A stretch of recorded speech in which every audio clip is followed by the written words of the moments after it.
Jay, may nagtatanong sa akin. Ano daw may papayo mo sa mga single mom? Mga single mom? Oo. Sige, ganito. Sabi nila, madali daw mahalin ang single mom. Pero mahirap panindigan.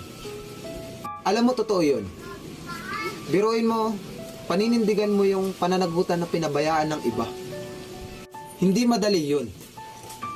Alam mo, pag nagmahal ka ng single mom, hindi niya kayang ibigay ang lahat ng oras niya sa'yo, pero kaya kanyang mahalin ng buong buo. Sadyang matatag sila at matatapang. Yung tipong hindi na sila takot maiwan, pero pagod nang masaktan. Hindi mapapagod makipaglaro sa anak nila, pero pagod na paglaruan ang puso nila.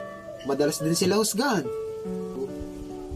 Kaya iniiwan kasi ganito. Kaya hindi pinanagutan kasi ganyan. Kaya kapag nagmahal ka ng single mom, kailangan buuan loob mo.